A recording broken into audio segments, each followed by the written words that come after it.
Jedni majú právo poľovať potvrdené úradmi. Druhí majú zase v rukách súhlas vlastníkov pozemkov na poľovačku a rozhodnutie Najvyššieho súdu. Poľovníci z okolia Topolčian už roky medzi sebou bojujú o svoj revír. Tí, ktorým dal za pravdu aj Najvyšší súd, ale stále ťahajú za kratší koniec a hovoria o zákone známostí.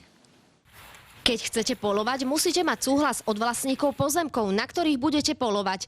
Títo muži zo združenia 3Beč 2 tvrdia, že ich poľovné združenie získalo podpisy väčšiny vlastníkov v danom poľovnom revíri.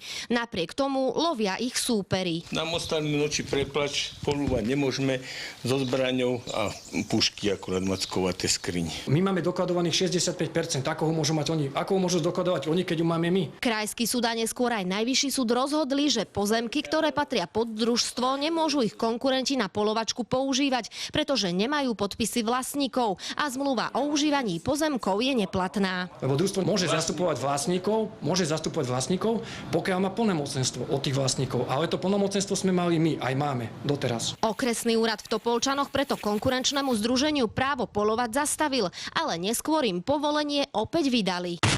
Oni zdokladovali, ale znova použili to družstvo. Čiže znova to zdokladovali takisto, ako to robili v roku 2012, keď ten súd prehrali, tak teraz v roku 2016 spravili presne to isté ako cez kopíra. Predsedu konkurenčného poľovného združenia sme doma nenašli. Obrátili sme sa na ministerstvo vnútra, pod ktoré patrí okresný úrad v Topolčanoch, ktorý vydal povolenie. Odkázali nás na ministerstvo pôdohospodárstva. Máme za to, že príslušný orgán vykonal všetky dostupné kroky na zistenie skutkového stavu, k čomu bol zaviazaný príslušným rozsudkom Najvyššieho súdu. Za prípadné pochybenia môže niesť zodpovednosť iba tento orgán. Či skutočne pochybil, môže posúdiť len súd alebo prokurátor. Poľovníkom zostáva už len jediná možnosť obrátiť sa na prokuratúru. Urobili to však aj pred pár rokmi a aj keď uspeli a dal im za pravdu aj Najvyšší súd, ich súperi opäť poľujú.